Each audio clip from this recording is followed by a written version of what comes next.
Welcome to the Diva Deets, the ultimate podcast for women over 40 who are ready to take control of their health, ditch the diets, and lose weight for good.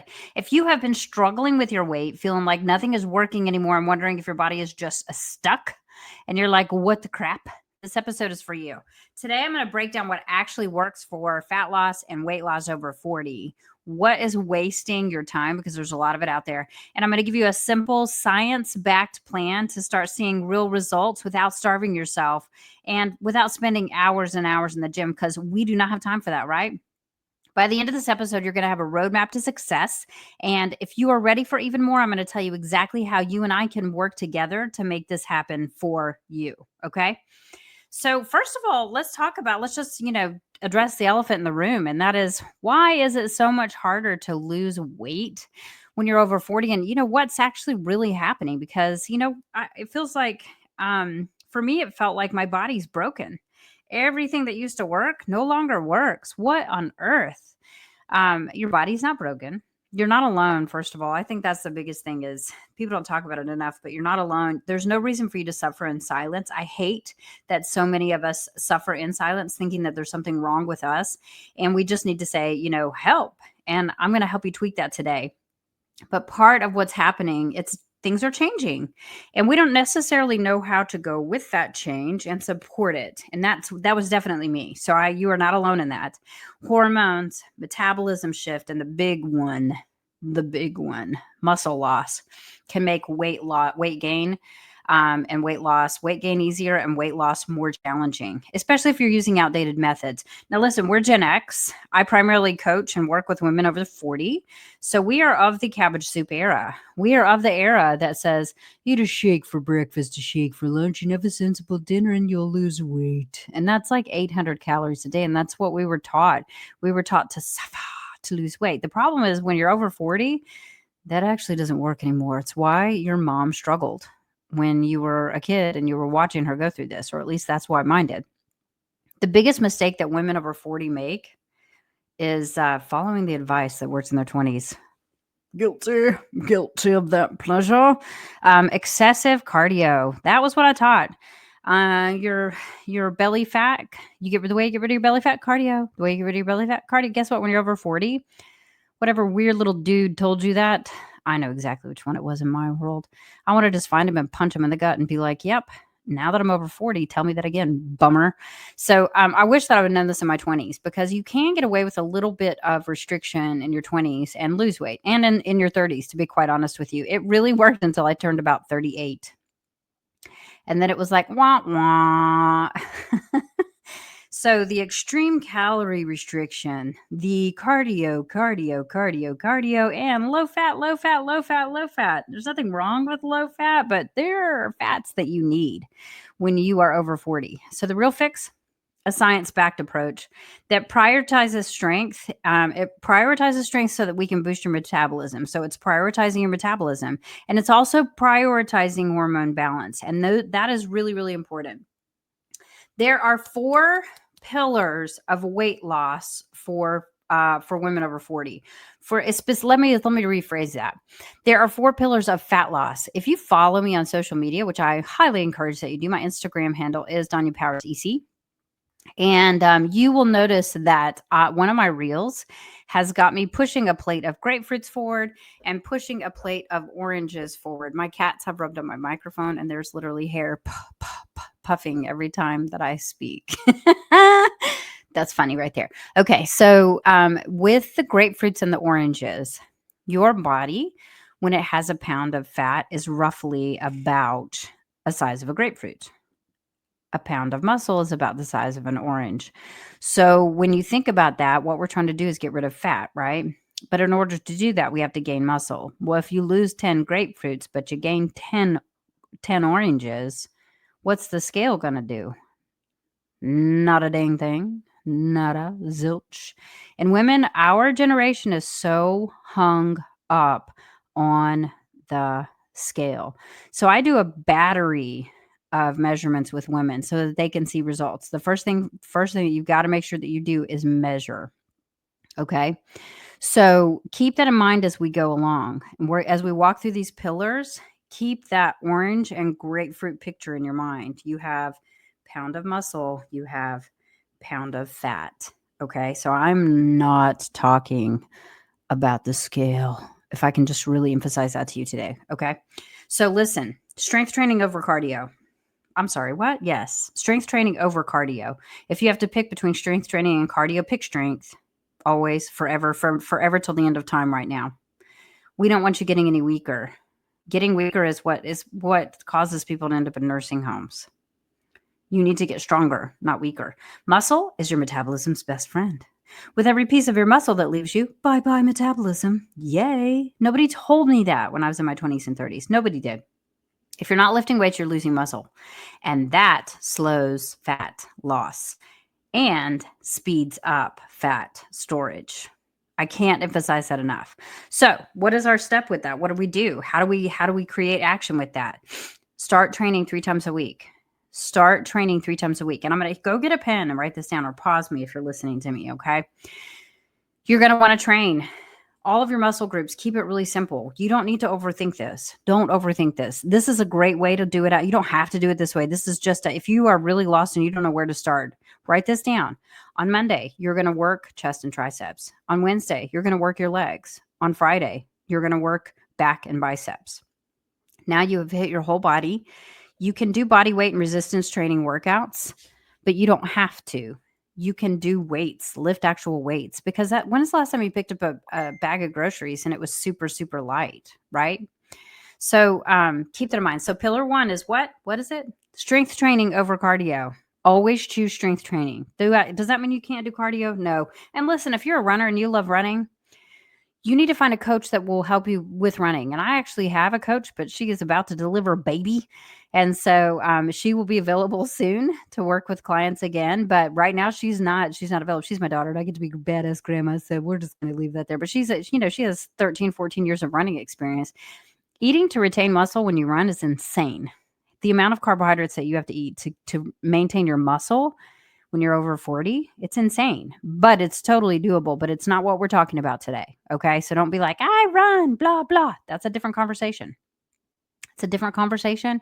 And I'm going to refer you to a coach that handles that specifically.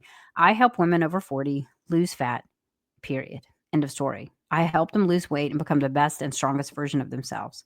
So we know we should strength train over cardio. Let me tell you what else, Queen. You got to get that protein in. So we got to make sure that we are getting protein. Women over 40 need more protein, not less. I had somebody tell me that their doctor told them that they just needed about 50 grams of protein a day. Poppycock, your baby needs 50 grams of protein a day. It helps maintain muscle. It helps control cravings. It helps support metabolism. It is important. It's a critical component. If you are sitting in a meal and there's not protein in it, put some in it. You're just literally going to have to fight to keep your muscle if you're not eating protein. Am I saying don't eat carbohydrates? Nope, that never came out of my mouth. And in fact, I'm a super, super huge, big fan of carbohydrates. In fact, as we get older, it's going to help with a lot of different things, not just keeping our muscles super happy. Okay. But right now we're going to talk about protein is queen, queen. Protein is queen, queen. Put on that little tiara. Get your scepter and be like, protein, protein, get your protein. I love that audio.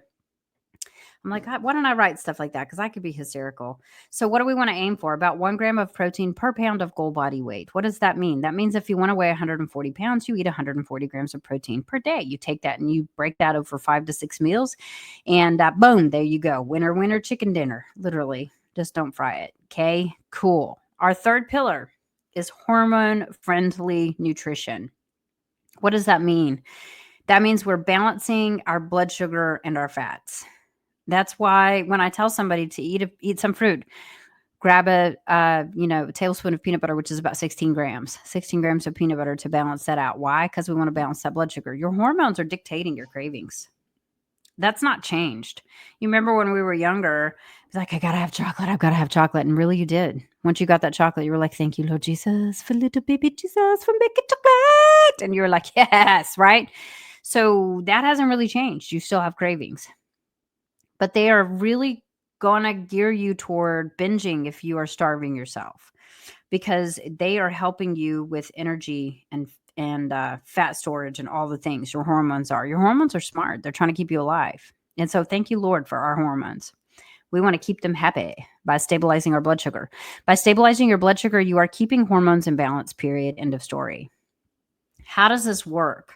Like if you're looking at a plate of food, build meals with protein, build meals with fiber. That's fruits, that's carbohydrates that are, um, that are fiber driven, like brown rice, quinoa, different stuff like that. And that's tossing in healthy fats. That's nuts, that's seeds, that's avocado. Yeah. I mean, truly avoid those carb only low fat meals. Why? That's going to spike everything up. You need some fats, not a ton of fat. And you know what? Fats are expensive. We've talked about this on here before, but for every gram of protein, it's 4 calories. For every gram of fat, it's 9. For every gram of carbs, it's 4 calories. For every gram of fat, it's 9. Okay. So we want to make sure we are dealing with and eating hormone friendly nutrition. Here's a free resource for you that is out in the world for everybody to get. Go to tdeecalculator.net. Unless you sit all day long, put that you are moderately active so that you can see how many calories that you need to consume to be healthy at the weight that you are. Then you're going to take that and take away about 250 calories. Now you're in a deficit. Now you'll start losing fat, but you will retain muscle and you'll be able to support the weight that you're at without starving, without feeling hungry, and without feeling deprived. Okay. Please, oh, please, oh, please don't take away what we've been told our whole life. And that's to drop down to like 1,100, 1,200 calories. Cause that's what I did. And that's how I gained 50 pounds. That does not work when you are over 40. Okay. You have saboteurs in your midst.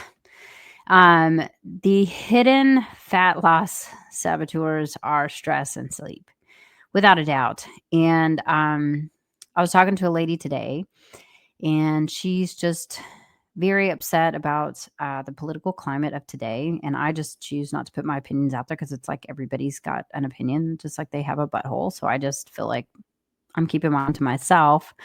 But at the same time, we have to keep forging on. So for me, no matter who's president, we keep forging on, right? But at the same time, I understand and am compassionate for the political climate. But I don't know how to emphasize to everybody that you control 2 things in your life. One of them is your action. One of them is your attitude. Outside of that, you literally control nothing. If you are asked to sign a petition, that's action. If you feel good about it, sign it. If you are asked to go march and protest and you feel good about it, that's action. You control those things. What other people do and say, you have no control. And you have to learn how to let that go. That was a major problem for me for a long time. And as soon as I started letting that go, my life felt like, oh, that's much better. I don't control what my children do. I don't. Even as an infant, you're like, why are you crying? You don't control them. I don't control what my husband does. To this day, I'll be like, why did you do that? I don't control him. And I don't want to. I don't want that responsibility. My gosh, it's hard enough to control moi, right? So stress, that's one of the biggest ways you can let go of it, is to pull everything back into what you can control. I do something called a mind dump. You may or may not find this very helpful. It is very helpful for me. Yeah, I don't have these kind of meltdowns anymore, but I used to have I can't even begin to tell you how helpless I felt. Panic attacks. Waking up in the middle of the night, can't catch my breath, rushing to the emergency room, thinking I'm having a heart attack. That's how bad they were.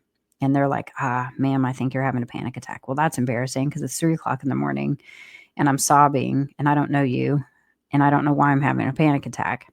And so when I have a lot of anxiety, one of the things that I do is write stuff down. And I call it a mind dump for a reason. I literally write down everything that I'm upset about. If you're upset about the political situation, write it all down. Write it. And then you have to make yourself go through and mark out everything that you can't control. And it literally will eliminate everything on that paper, and you'll have a visual of the things that you thought you could control and you are holding on to. And that is desperately destroying your peace.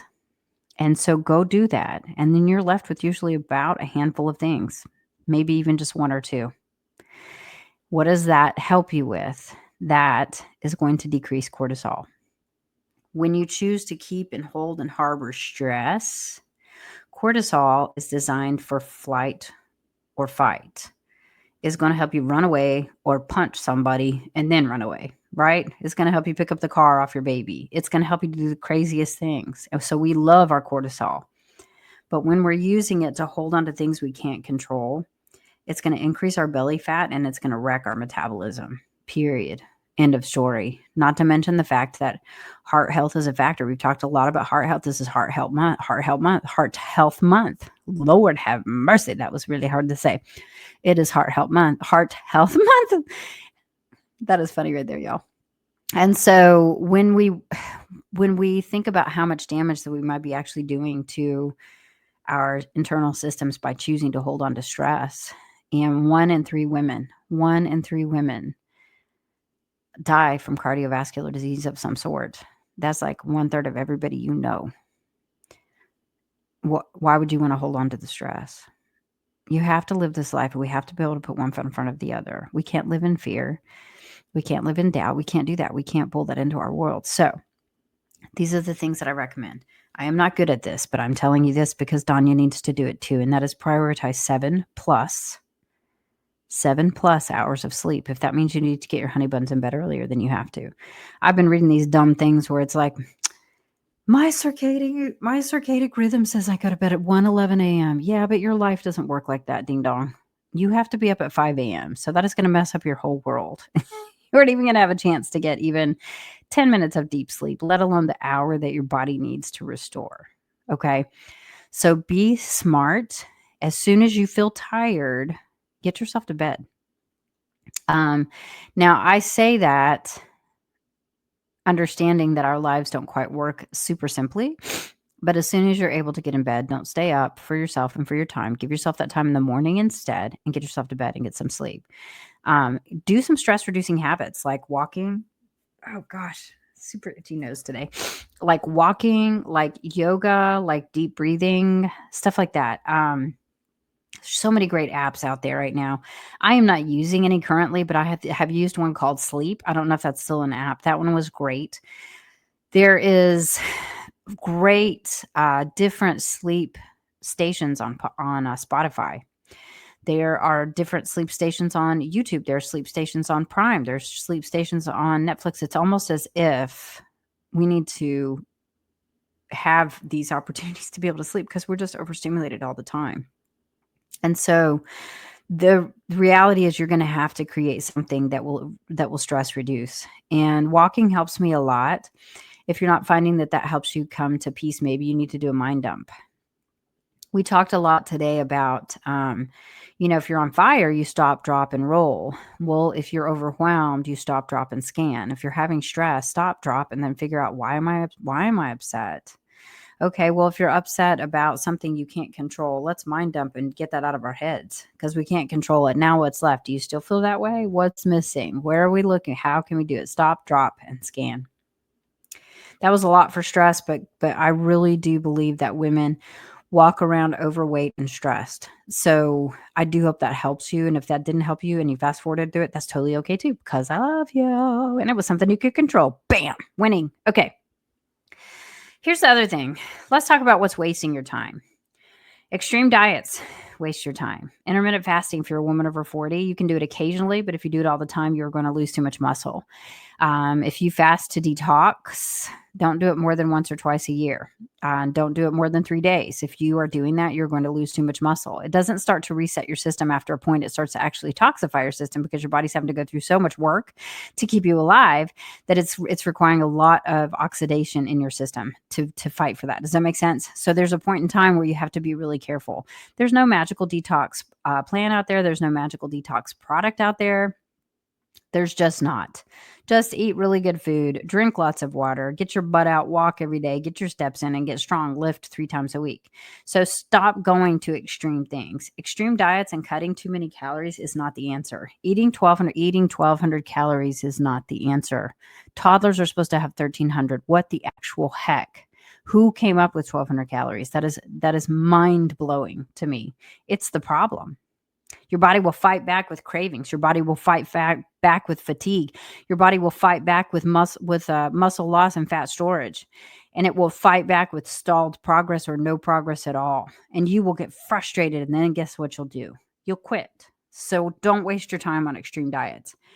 Excessive cardio without balancing it out with strength training. If you're doing hours of cardio and you're not losing weight, it's because cardio burns calories in the moment. Muscle burns calories all day. A lot of people do cardio to punish themselves. That's stupid thinking, because if you're punishing yourself by burning off muscle, how's that going to help you? And within that, just make sure you're not doing more than 20 or 30 minutes of cardio, couple 2-3 times a week. You just don't need it right now. You need to build your muscle up. If at some point in time you want to add some crazy cardio back, just make sure that your muscle is balanced and that you're eating enough carbohydrates to support that kind of a workout. Otherwise, you'll burn off what's there for the body to go to for glycogen and glucose. It's going to pull off what it needs to keep you alive. It's always going to fight for your life, even when you're not. The other thing that is a big waste of time, well, let me go back to that. Let's go back to this for just a second, because I didn't say this and I want to make sure that I say this. It's not in my notes, but muscle burns calories all day. When I say that, what I mean is for every 10 pounds of muscle, the body at rest will burn up to 500 calories extra per day just by sitting there and you looking so pretty. That's how efficient muscle is. Muscle burns calories all day. It doesn't burn itself. It's going to burn fat as long as you have enough muscle to balance that out. Does that make sense? So think about that. As you walk through this journey, remember that. That's a really critical component of this. The other thing that is wasting your time, we talk about this often, but I really want you to pull this in, thinking you have to be perfect. The all or nothing is keeping you stuck. It's keeping you stuck, baby girl, and consistency beats perfection every day, all day, every day, every day, all day. Think about the tortoise and the hare. The tortoise did not go fast. He was consistent. Who won? You remember that story? I mean, you got this bunny rabbit that's like, I'm all that in a bag of chips. Look at me, look at me, look at me. You got the tortoise that's like, yeah, I'm just going to keep walking. One foot in front of the other. The whole time that little hare is making fun of him. Just making so much fun of him.